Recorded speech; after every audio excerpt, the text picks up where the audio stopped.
The ceiling leaked again. The droplet hit the tin bowl beside my mattress with a hollow plink that felt louder each time.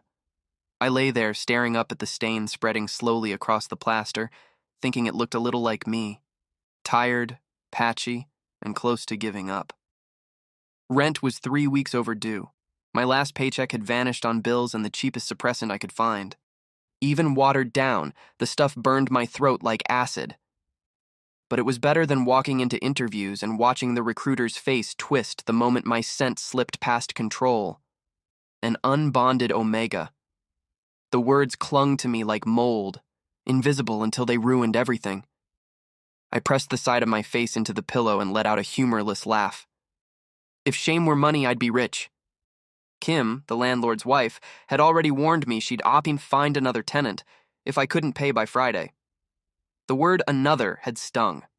I'd been her tenant for 3 years, quiet, clean, invisible. But invisibility didn't pay rent. So, when my phone buzzed that night and a listing blinked across the screen, live-in nanny wanted, high-profile family, good pay, I didn't think. I clicked apply. Halfway through the form, I froze at the question. Secondary classification? Alpha, beta, or omega? My thumb hovered, shaking slightly. Then I lied. Beta. I stared at the word for a long moment, heart pounding like I'd just committed a crime. Maybe I had. But what could they take from me that life hadn't already stolen? I sent the application. Then I waited, and hoped the universe had a sense of humor left. The building was too clean. That was my first thought when I stepped through the glass doors the next morning. Everything gleamed. The marble floors, the security guards' badges, the silence. The receptionist looked me over, her eyes flicking once to my worn shoes. I resisted the urge to hide them under the chair leg. Mr. Adrian Blake will see you now, she said, her tone crisp enough to cut glass. Mr. Adrian Blake. The name alone could buy and sell half the city. I'd heard it whispered. Alpha CEO, widowed young, father to a son no one ever saw. Ruthless, cold. The kind of man Omegas learned to avoid on instinct. The elevator doors opened with a soft chime.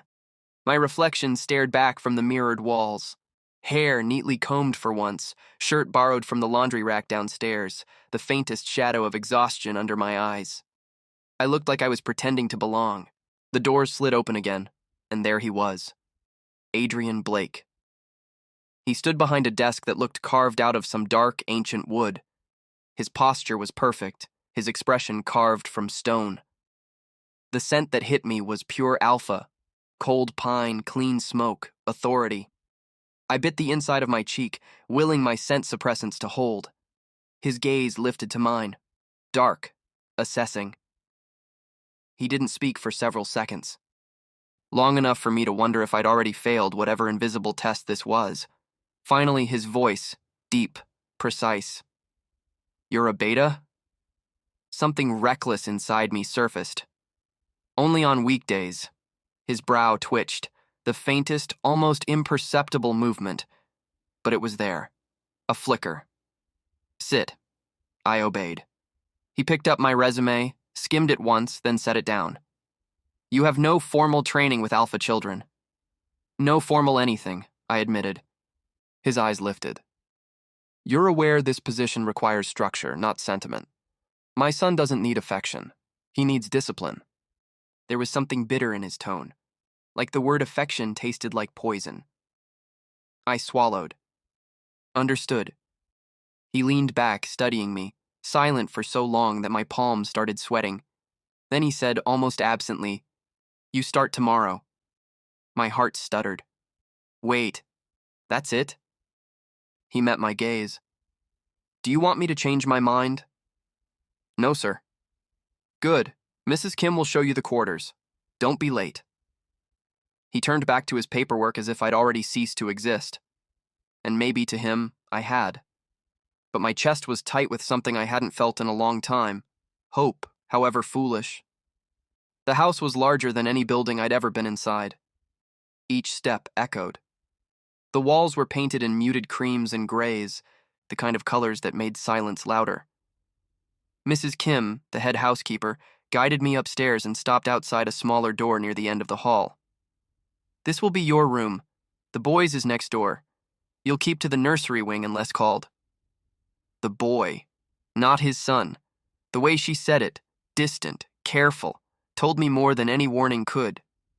When she left, I leaned against the wall, letting out a slow breath. The air smelled faintly of cedarwood and sterilized calm. My fingers brushed the door handle next to mine. Curiosity whispered, "Just a peek." Inside, the room was dim, curtains half drawn, toys arranged neatly on shelves that looked untouched. And in the corner near the window, a small boy sat cross-legged on the carpet, a picture book open in his lap. He couldn't have been older than 4. "Hey," I said softly, crouching to his level. "You must be Liam." He froze, eyes flicking up to me, wide, wary, a mirror of his father's. He didn't answer. "I'm Evan," I tried again, smiling carefully. "Your new babysitter." Still nothing. He only shifted slightly as if bracing to run. I sat down on the floor instead, crossing my legs. "That's okay. You don't have to talk. I'm not good at that either." His eyes darted toward me again. "Want to show me your book?" I asked, pointing to the page. After a pause, he turned the book so I could see. A picture of a bear holding a tiny cub. I smiled. "He looks sleepy. Think he needs a nap?" Liam's small fingers touched the cub's head, then his own. He gave a tiny nod. My heart clenched. So careful. So quiet. Like he'd learned that being loud came with consequences. "Okay," I whispered, pulling the blanket from the nearby couch. "Let's get you tucked in, little bear." He hesitated, but when I spread the blanket, he crawled onto the couch and lay down without a word. His hand clutched the corner of my sleeve before he closed his eyes. For a long time, I sat beside him, watching the slow rhythm of his breathing. There was something achingly familiar about it, the way loneliness filled even a child's silence. The door creaked. Adrian stood there, still in his work clothes, expression unreadable. His gaze flicked to where Liam's hand still clung to my sleeve. He didn't say a word, just turned and walked away, but I could feel the weight of his stare long after he was gone. I brushed a hand over the boy's hair, soft and fine beneath my fingers. "I came here to survive," I whispered to the sleeping child, "not to be needed." But deep down, I already knew. Both were about to become the same thing. I've always believed mornings tell you everything about a household. Some smell like coffee and laughter, some hum with quiet chaos. This one smelled like burnt toast and tension. The smoke detector screamed overhead, and I was 1 second away from joining it. "Come on, come on!" I waved a dish towel furiously at the toaster as it coughed out 2 pieces of charcoal that used to be bread. Perfect. Breakfast a la failure. Behind me came a soft giggle. I turned. Liam stood by the counter, clutching his stuffed bear. His tiny shoulders shook with laughter. Real, unrestrained, sunlight kind of laughter. I froze. That sound didn't belong in this cold house, but it fit him so perfectly it hurt. "Oh, so you think this is funny, huh?" I said, feigning offense. "You're mocking the chef. I'll have you know, sir, this is a masterpiece in abstract cooking." He laughed harder, hiding his smile behind the bear's head. For a kid who barely spoke, that laugh felt like a miracle. I wanted to hear it again. Of course, that's exactly when the universe decided to remind me I wasn't allowed to have nice things, because the kitchen door opened. And in walked Adrian Blake, immaculate, polished, and about as warm as the North Pole in January. His suit was crisp, his tie perfect, his expression somewhere between "I'm late for a board meeting" and "Who let this chaos happen in my house?" He stopped dead, eyes taking in the disaster. Smoke curling from the toaster, flour on the counter, jam smeared suspiciously across my sleeve.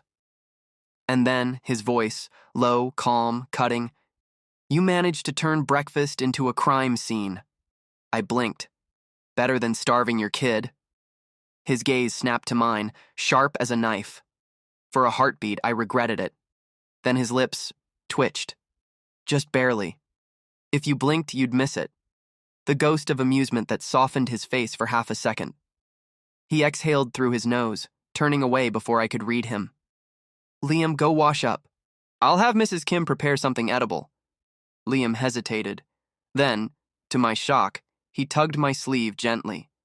I want Evan toast, he whispered. Adrian froze mid-step. The air between us tightened. His son, asking for something I made. Fine, Adrian said finally, his tone clipped. But next time, try not to poison him. He walked out, shoulders perfectly squared, but I didn't miss the faintest sound of his sigh, the kind that wasn't annoyance, but something quieter. Something like relief? Liam looked up at me with a shy grin, crumbs already sticking to his cheek. I laughed under my breath. Guess I'm not fired yet, huh? He giggled again. And that, I decided, was worth every piece of burnt bread in the world. The house had a different kind of silence in the afternoons. Not empty, just restrained. Like everyone was afraid to breathe too loudly. Liam fell asleep across my lap sometime after lunch. The storybook he'd insisted I read was still open on the armrest, my hand absently brushing his hair as I hummed a tune I barely remembered from childhood. It wasn't a lullaby so much as a memory, the kind of hum that keeps the quiet from getting too heavy. His small fingers curled in the fabric of my shirt.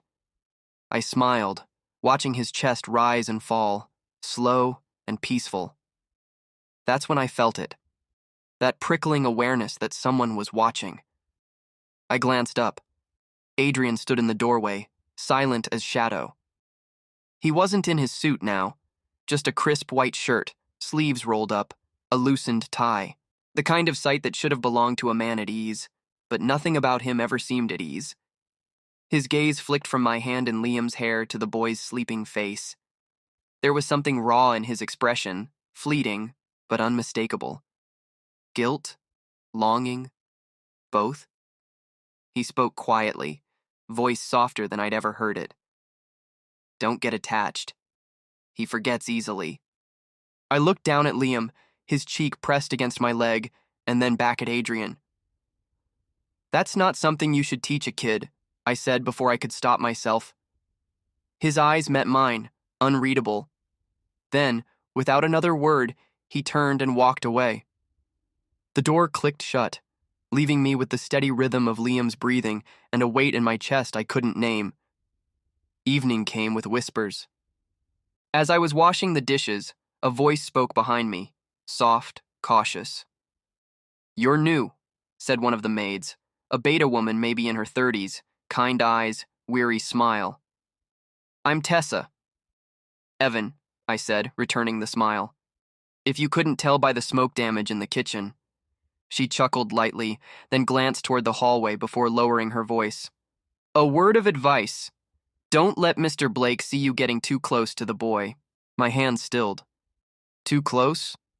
She hesitated, choosing her words. He doesn't like sentiment. The last nanny tried. He fired her within a week. Because she cared? Tessa sighed. Because she reminded him of things he's trying to forget. That landed heavy. I wanted to ask what she meant, but her gaze had already shifted to the doorway, like she feared he might appear just for hearing his name.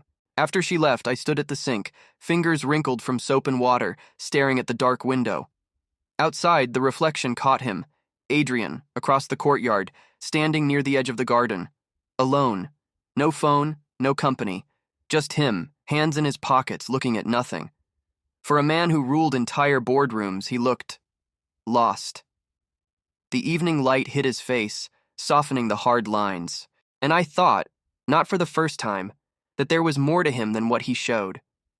I didn't know what it was yet, but I could feel it, the same way a storm hums in the air before it breaks. And I caught myself whispering into the empty kitchen. I wonder who hurt you enough to fear kindness. The clock ticked. The silence stretched. From down the hall, Liam's sleepy voice called my name. Evan? Small, uncertain, like a child afraid the light might go out.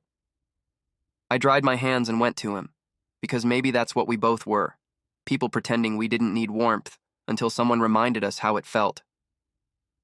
The afternoon sun had that lazy warmth that made the whole house drowsy. Liam was chasing a red ball across the garden, tiny legs wobbling, laughter bubbling up with every step. For once, the mansion didn't feel so heavy. Even the air seemed lighter when he laughed. I sat on the porch steps, coffee gone cold in my hand, pretending I wasn't watching him like a hawk. I'd told myself 100 times, I'm the nanny, not his parent. I'm here to feed him, teach him, keep him safe. But it's funny how the word safe turns into mine before you even notice. He chased the ball too far. It rolled across the wet tiles near the fountain. I opened my mouth to call his name, and the next second, his small foot slipped. There was a sound I'll never forget. A small gasp, a thud, then silence. Liam! I didn't think. I moved. My body just acted. By the time I reached him, he was on the ground, knees scraped, lip trembling. His eyes widened when he saw me, and then the first sob tore out of him, raw, terrified, childlike. Hey, you're okay, I whispered, kneeling and pulling him close. His little body shook in my arms, his tiny fists clutching my shirt as if letting go meant falling again. Blood. Just a scrape. Nothing serious. But the way he cried, it broke something in me. I rocked him, whispering soft nonsense, the same hum I used to calm him at nap time. Then, through hiccups and tears, he gasped out a word that didn't belong to me. Mama! The world stopped. My breath caught. I froze, arms still around him, his heartbeat pressed against my chest. Mama, he whispered again, smaller this time before his eyelids fluttered and he went limp, exhausted from crying. I held him tighter, heart slamming so hard it hurt. No, sweetheart, it's okay. I'm here, I murmured, though the word burned in my throat. I wasn't his mother, but in that moment I wished I could be. A voice broke through the haze. What happened? It wasn't a question. I looked up. Adrian stood there, half-shadowed by the doorway, still in his work clothes, his tie loosened like he'd come straight from the office. His gaze went immediately to the small figure in my arms. He fell, just a small scrape, he's okay, I said quickly. I was right here, But then I saw it. The way his face changed when he heard Liam mumble again, half asleep. Mama. Adrian's body went still, completely still. Something raw flickered in his eyes, shock, pain, memory, all tangled into something I couldn't name. He didn't move closer, didn't speak, just stood there, staring like the word itself had cut him open. The silence pressed in, thick and suffocating. I swallowed hard. He didn't mean, he must have been confused.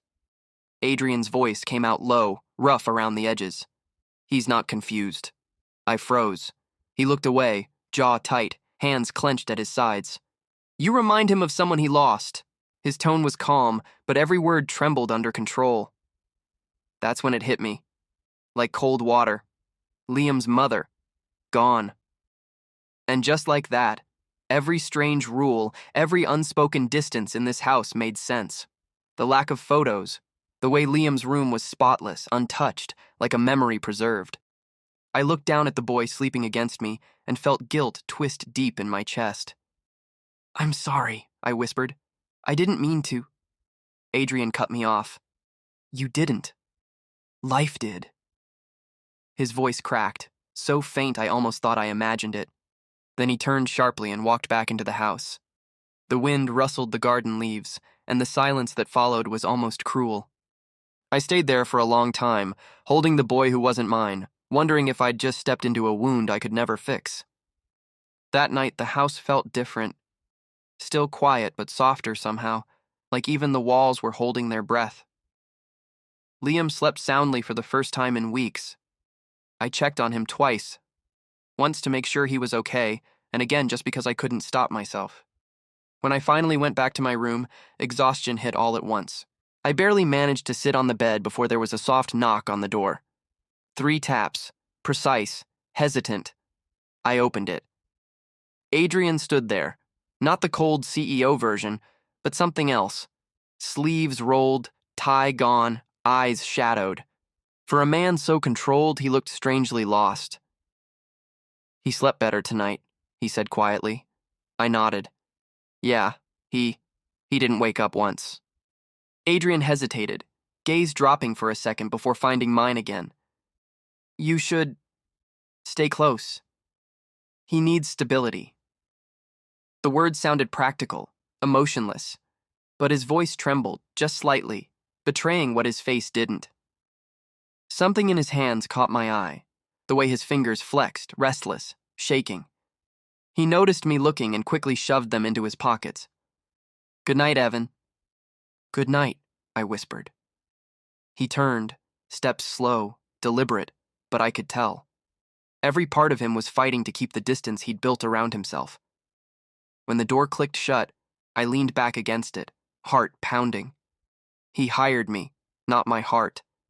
But tonight both felt dangerously tangled. I sat in the quiet, the image of that little boy's tear-streaked face replaying in my mind. The way he'd reached for me, the way that single word had broken something in both of us. Mama. It was never meant for me, but it found me anyway. And maybe, I thought, some words don't belong to anyone. They just find the people desperate enough to answer. The mansion smelled like coffee and quiet judgment. I was setting the table, careful not to spill anything, when Liam toddled in, dragging his stuffed fox like a sidekick. He climbed into his chair beside Adrian, who was already reading the morning paper like an alpha straight out of an advertisement. Crisp shirt, silver watch, no emotions in sight. Good morning, Liam, I said softly. He grinned, toothy and bright. Good morning, Mama. I froze. Adrian's paper stopped mid-turn. The air between us thickened. Evan, Liam corrected himself with a proud little nod, clearly pleased he remembered. I let out a breath I didn't realize I was holding. Adrian's brow twitched, but he said nothing. Then Liam patted the empty seat between them. Sit here. I hesitated. Buddy, I'll eat later, okay? Liam's bottom lip wobbled, the kind of wobble that could bring kingdoms down. So I sat. He beamed and began picking up fruit slices with his tiny fingers. Daddy, open your mouth. Adrian gave him a look that could curdle milk. Liam, I can eat by myself. But the boy insisted, shoving a piece of melon toward him. Say ah! Adrian leaned slightly forward, stiff as a statue, and accepted the offering like it was poison. Then Liam turned to me. Mama Evan, your turn. I blinked. Wait, what? The boy pushed a strawberry toward my lips with such confidence, I didn't even think before taking it. Adrian's gaze lifted, cool, unreadable, but his jaw was tight. The silence stretched. You could hear the clock tick. Finally, he said, voice low and clipped. You're part of the staff, not family. My smile didn't reach my eyes. Try telling him that. Liam giggled, completely oblivious, and offered us both another piece. Adrian exhaled slowly, the kind of sigh you give when you're losing control of a battle you never planned to fight. I pretended not to notice how his fingers lingered near mine when we both reached for the same plate. Midnight. The house had fallen asleep, but I hadn't. The playroom was still a battlefield of scattered toys, cars, crayons, dinosaurs, chaos in plastic form. I knelt down, collecting them quietly, one by one. Maybe I liked cleaning, or maybe it was easier than facing silence. Do you ever stop working? The voice startled me. I turned. Adrian stood in the doorway, tie loosened, sleeves rolled, shadows under his eyes. Do you ever start living? I shot back before I could stop myself. His brow arched, amused. That's bold, considering you're the one scrubbing floors at midnight. I'm multitasking, I said, stacking blocks. Therapy and cleaning in one. He stepped closer, the air shifting with that subtle authority only alphas carried. There was something about how he filled the room, not with volume, but with gravity. For a moment, neither of us spoke. Just the soft clink of toys into a basket. Then, unexpectedly, his voice dropped. Why did you take this job? I glanced up. His tone wasn't mocking, just curious, too quiet. I shrugged, fiddling with a toy car. Because my world was empty. I thought yours had room. He blinked, slow, almost like he hadn't expected an answer. Something unreadable flickered across his face. Not pity, not quite warmth either. Something human. "That was a mistake," he said softly. "Which part?" He hesitated. "Thinking my world has room." The silence stretched again, thicker this time, weighted with everything unsaid. He turned, walking toward the door. But before leaving, he murmured, so quietly it almost wasn't for me to hear. "Liam laughs when you're here. That's inconvenient." And then he was gone, leaving me holding a stuffed fox and a pulse that wouldn't slow down. It happened just before dawn. Liam's cry split through the house. Sharp, panicked, heartbreaking. I ran before I even thought about it. When I reached his room, Adrian was already there, shirt half-buttoned, hair disheveled, holding Liam in his arms. The boy clung to him, sobbing. I rushed in, kneeling beside them. "Nightmare?" Liam hiccuped, nodding, tears streaking his cheeks. "Hey, it's okay," I murmured, brushing his hair back. "You're safe. Daddy's here. I'm here." We both soothed him, voices low, hands moving instinctively, his large, steady palm on Liam's back, my fingers stroking his hair. And then, our hands brushed. Just skin, just warmth. But something shifted, dangerous and magnetic. The air thickened instantly. That faint hum, pheromones, slipping through Adrian's restraint, a rich, grounding scent that made my chest tighten, my pulse race. I tried to breathe past it, but my instincts flared, sharp, uninvited. "Adrian," I whispered, voice trembling, "don't do that." His eyes flicked to mine, darker now, pupils wide, the alpha barely caged. "Then don't look at me like that." The words hit like static, soft but electric. I froze, heart hammering. He blinked, as if realizing what he'd said, and turned away abruptly. His hand lingered on Liam's back, forcing calm into the air again. Minutes passed before Liam's breathing steadied. When the boy finally drifted back to sleep, Adrian stood, every muscle in his body drawn tight, as if holding something back. I rose too, fingers brushing my wrist where his scent still lingered. He didn't meet my gaze. "Go get some rest." I nodded, throat tight. At the doorway, I risked one glance back. Adrian was sitting on the edge of the bed, head bowed, his son curled beside him. In the dim light, he looked nothing like the cold alpha who hired me. He looked breakable. And I hated that my heart recognized the sound of a man trying not to feel. In my room, I pressed my palms to my face, trying to steady my breathing. But his scent still lingered in the air, faint, forbidden. Denial is easy to say, harder to breathe through. And somewhere between that touch and that whisper, I realized the walls between us weren't built to protect me. They were built to keep him from remembering what it feels like to want. The mansion had changed. Not in decor. The marble floors were still spotless. The walls still gleamed with quiet wealth. But in sound. People had started whispering. I could hear them when I passed the hall, when I served breakfast, when I tried to breathe like I belonged there. "The alpha's nanny smells like him. He must be keeping him for himself.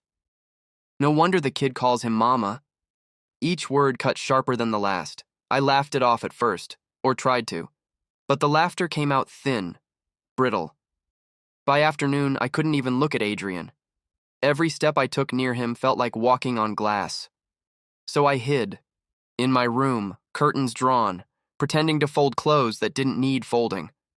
My chest burned with humiliation. The scent of his pheromones still clung faintly to my skin, from that night in Liam's room. And that was enough to fuel the gossip. I should have left, should have packed my things and saved whatever dignity I had left.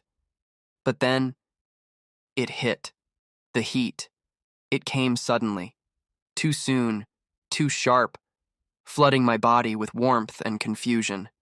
My scent thickened the air before I could suppress it. I stumbled to the edge of the bed, shaking, biting my lip to keep quiet. My breath came fast, too fast. The door opened. "Why are you avoiding me?" His voice. I froze. Adrian stood there, sharp suit, unruffled, but his eyes were already darker, sharper, flicking over me as realization struck. Evan. His tone dropped. Low, certain, the kind of sound that made the air itself tighten. You're in heat. I swallowed hard, throat dry. Leave. Please. He didn't. Of course he didn't. Instead, he stepped closer, voice steady but quieter. You should have told me. I don't tell my employer when my body decides to self-destruct, I snapped, trembling. Your pack already thinks I'm your toy. That made him stop. His jaw flexed, the muscle ticking once before his voice came, measured, restrained. Let them think, he said. They're not wrong about the attention. I blinked at him, disbelieving. You think this is funny? Nothing about this is funny, he replied. His tone wasn't cold. It was heavy, taut, like something inside him was barely being held in place. The room felt smaller, air thicker, my body caught between instinct and humiliation. I exhaled shakily. Aren't you even a little shocked, I managed, that I'm an Omega? His eyes met mine, sharp and dark. Shocked? He repeated, stepping closer. Evan, I already knew. My chest stuttered. You... what? He shrugged lightly, a humorless smirk ghosting his lips. You think I'd let anyone near Liam without knowing everything about them? Your file didn't tell me how stubborn you'd be, though. Despite the heat crawling up my spine, I laughed, a weak, broken sound. You're unbelievable. Apparently so are you, he murmured, gaze flickering over me, not with hunger, but with control so precise it almost hurt to look at. Then the world tilted. I tried to stand, but my knees gave out, and the rush of scent that escaped me was overwhelming. Too much. Too wild. He caught me before I hit the floor, strong arms bracing me as my body shuddered. His scent rolled out in return, grounding, deep cedar and warmth, the instinctive dominance of an alpha protecting, not claiming. Don't, I whispered, voice cracking. You'll make it worse. He shook his head, tightening his hold just enough to keep me steady. No, I'll make it bearable. I wanted to argue, but the haze was pulling me under too fast, his pheromones wrapped around mine, not crushing, but guiding, pushing the chaos back just enough to let me breathe. Breathe, Evan, he said softly, his voice the only clear thing in the fog. Let me help. And somehow I did. When his teeth brushed my neck, it wasn't a claim. It was a tether, a grounding point in the storm. The bite wasn't deep, not permanent, just enough to focus the spiraling heat into one point, to remind my body who it was safe near. It hurt. Then it didn't. Relief hit me like a wave. Dizzying, too much, too right. When it was over, I was trembling in his arms, heartbeat pounding unevenly against his chest. He didn't say anything. Neither did I. Only the sound of two people breathing wrong, for all the right reasons. I woke later to silence. My head throbbed, my neck still tingled, his scent faint on my skin. He was sitting in the chair by the window, sleeves rolled, eyes unreadable. You shouldn't have done that, I said hoarsely. His gaze flicked to me. You were in pain. I wasn't yours to touch. That hit something. His jaw tightened. Don't play games with me. My voice cracked, raw and shaking. I got up, walked closer, and before I knew it, slap. The sound echoed through the room. My palm stung. My heart did worse. He didn't move, didn't flinch, just stood there, eyes locked on mine. Then something shifted. His gaze softened. Not anger, not pride. Something human, almost fragile. You think I don't fight myself every time you smile at my son? He whispered. The world stopped. The tension, the rumors, the guilt. Everything shrank to the space between us. He took a slow breath, voice rough. You think I want this? That I planned it? I built my life around walls, Evan. You walk in, and he laughs again, and suddenly... He stopped himself, swallowing hard. I looked away. My throat felt tight. And suddenly what? He didn't answer. Silence stretched between us. And it was worse than shouting, because the truth was there, bleeding between words neither of us could say. We didn't notice the tiny figure at first. Liam stood in the doorway, small, pale, eyes wide. When our voices had risen earlier, he must have heard. Now he was hiding under the table, clutching his stuffed fox. His little body shook. "Liam," I whispered, kneeling beside him. "It's okay, sweetheart." He blinked up at me, tears trembling on his lashes. "Are you mad at Daddy?" My heart cracked clean down the middle. "No, baby, we were just loud." He crawled into my lap, curling against me. I held him tight, pressing my cheek to his hair. Across from us, Adrian knelt too. Careful, slow. His usual calm was gone. His hands shook slightly when he reached to brush Liam's hair. "Hey, buddy," he said softly. "No one's mad. I promise."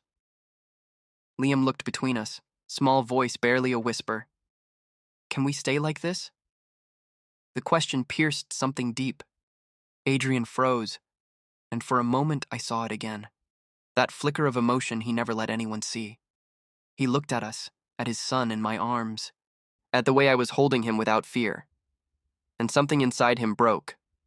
Not loudly, just quietly, like ice cracking under weight. He didn't answer Liam's question, but I saw it in his eyes. That impossible wish. He looked at us like he wanted to stay frozen right there, as if time could stop and keep this fragile, impossible moment. As if we could be a family. That night, when I finally laid Liam in bed, Adrian lingered in the doorway. His gaze brushed mine, hesitant, searching. He didn't speak. But his eyes said everything his mouth refused to. Apology, longing, fear. And when the door clicked shut, I realized something I didn't want to. Rumors didn't hurt half as much as the truth did, because the truth was starting to sound a lot like wanting him back. Liam fell sick on a Tuesday. It started as a cough, small, harmless. By midnight, it turned into a fever that burned through sheets and silence alike. I didn't sleep that night, or the next. 3 days, 3 endless, fevered days. I sat by his bed, wiping his forehead with cool towels, whispering lullabies I barely remembered from my own childhood. The world outside the room didn't exist. There was only the small rise and fall of his chest, the trembling of his lashes, the soft way his hand searched for mine even in sleep. And Adrian. He didn't speak much. He just appeared at the doorway every few hours, like a shadow learning how to stay.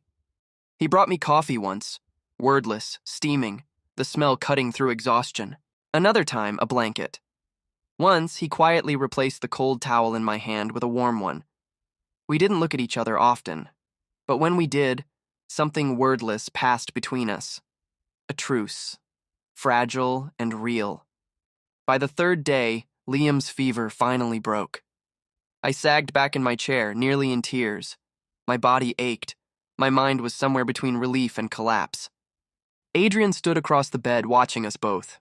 His sleeves were rolled up, his tie loosened, the first time I'd ever seen him not made of precision. "Go rest," he murmured. I shook my head. He might wake up. A faint smile ghosted across his lips. "He'll wake up to you anyway." My throat tightened. I looked away. "You make that sound like a problem." His voice softened. "I'm still deciding if it is." By evening, the storm came, loud, relentless. Lightning flashed outside the tall windows, thunder shaking the house like a warning. Somewhere between one heartbeat and the next, the power went out. The mansion, usually so alive with soft hums of electricity and light, plunged into darkness. I lit a candle from the bedside table, its glow barely reaching Liam's sleeping face. I didn't notice Adrian enter. He stood by the doorway, his silhouette framed by flashes of lightning. His coat was damp, his hair slightly tousled. Somehow, he looked more human that way, less alpha, more man. "You should sleep," he said quietly. "Not tired," I lied. He walked closer, the floor creaking softly under his steps. Then, without a word, he draped his coat over both me and Liam. The warmth hit instantly, familiar, steady. For a long moment, we just listened to the rain. Then, softly, almost too softly, he said, "He called you Mama again." My heart stuttered. In his sleep. He nodded once. I forced a laugh. It came out broken. "That doesn't make it true." Adrian's voice dropped lower, quieter. "No, but it doesn't make it wrong either." The room felt too small suddenly, too warm, too full of everything we hadn't said. I turned my head slightly, catching his reflection in the candlelight. The way his eyes softened when he looked at his son, the faint tremor in his jaw when he looked at me. "You shouldn't say things like that," I whispered. "I might believe you." His answer came after a long silence. "Maybe you should." The thunder cracked again, but it couldn't drown the sound of my heartbeat. When Liam finally fell into a steady sleep, Adrian lingered. The candlelight flickered between us, his face half in shadow, half in something gentler. He spoke quietly, like someone breaking glass with words. His mother died giving birth. The words hit the air like a confession he'd carried too long. He didn't look at me. His eyes were fixed on Liam. She was an Omega, gentle. Too gentle for this world. I loved her once, but she wanted the child more than she wanted to live. Silence stretched, heavy, aching. "I blamed him," he continued, voice rough, "for taking her, for crying when she couldn't. I blamed myself for letting it happen, so I built walls. For him, for me, to keep everything out." He exhaled slow. "And then you came. And suddenly he laughs again, eats again. He calls someone Mama. And I..." He stopped. His throat worked as he tried to breathe through it. I moved before I could think, reaching across the small distance between us, finding his hand. It was cold at first. Then he gripped back, just slightly. "You kept breathing," I said softly, "so you could find him someone to call Mama." His gaze lifted to mine, sharp, wounded, searching. For a heartbeat, I thought he'd agree. That he'd smile that rare, broken smile and step back into safety. But instead, he shook his head slowly. "No," he whispered. "So I could find someone to call mine." The world stopped moving. The candle flickered. My breath caught. Then his hand left mine, only to cup my jaw, thumb brushing the side of my neck where his temporary mark still lingered. He hesitated, waiting for me to pull away. I didn't. Maybe I should have. Maybe everything sensible in me screamed, "Don't." But I was tired of pretending that survival was enough. So I leaned forward, just slightly, just enough. Our lips met, quiet, trembling, more truth than heat. It wasn't a perfect kiss.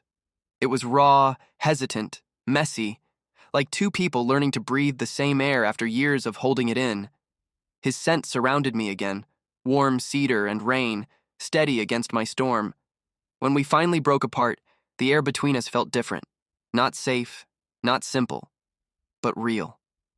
He whispered, voice low and hoarse. "Evan."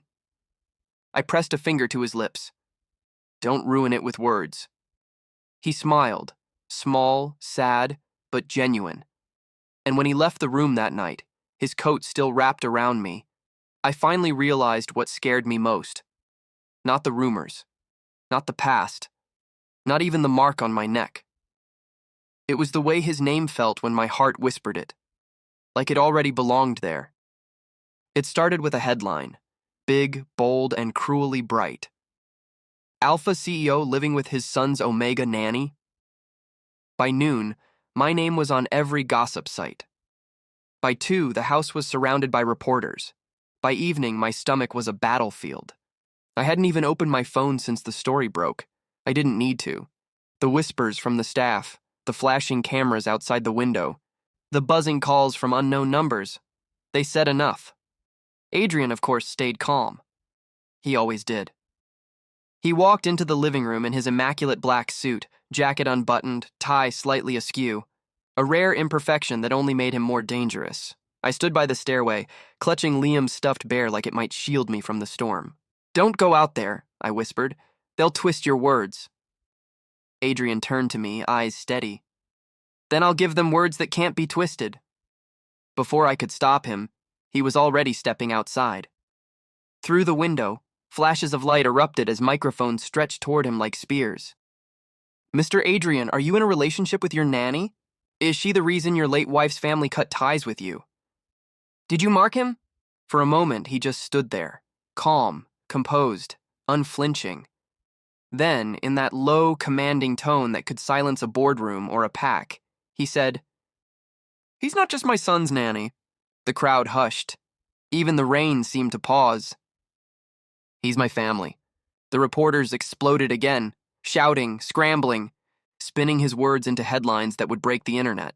But I didn't hear the rest, because behind the glass, my heart was making too much noise. Family. He called me family. That night, the house was quiet again. Too quiet. The storm outside had turned to drizzle, but the one in my chest hadn't stopped. I sat in Liam's room, half in the dark, tracing the outline of the little blanket he used to chew when scared. I wasn't crying, not really, just leaking from the soul a little. The door opened softly. I didn't look up, but I felt him. That steady presence, that scent of cedar and calm. Adrian leaned against the doorframe, arms crossed. "You're hiding." "Observing," I said dryly, from a safe emotional distance. He huffed out a quiet laugh, coming closer. "You once said you didn't belong here." "I still don't," I whispered. He crouched down beside me, eyes level with mine. The candlelight caught in them, soft and dark. "Then where should you be?" he asked. I exhaled, shaky, small. "Here, apparently." That made him smile. Just barely, a curve that looked like it hurt to learn. "Good," he murmured. "Because that's the only answer I'd accept." I finally looked at him. "Adrian, what you said to them. Family. You can't just—" "I can," he interrupted gently. And I did. His voice softened further. "I don't care what the tabloids call you, I care what Liam calls you, what I call you." "Careful," I muttered, a weak attempt at humor. "You sound dangerously sincere." He smiled again, small, crooked. "You make it sound like a crime." "Maybe it is," I said, meeting his gaze. "You've got my heart under illegal custody." He chuckled quietly. "Then I'll plead guilty." Silence followed, warm, deep, not needing to be filled. Outside, the rain eased into nothingness, and for the first time in months, I didn't feel like a stranger in this house. Morning light filtered through the curtains, soft and golden. Liam's laugh was the first sound that broke the silence.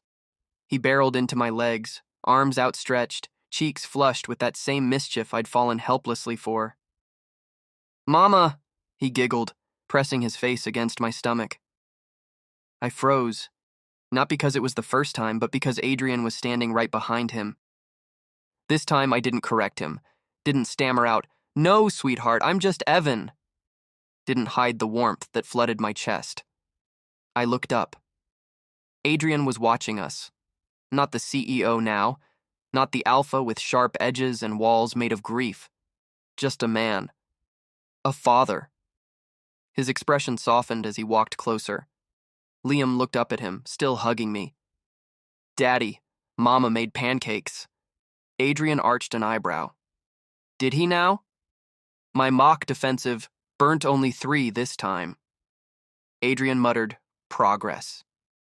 Liam laughed, that pure golden sound that filled every empty corner in the room. And for once, none of us corrected him. When Liam darted off to grab his toy car, Adrian stayed behind. He brushed his thumb along my cheek, his touch lingering.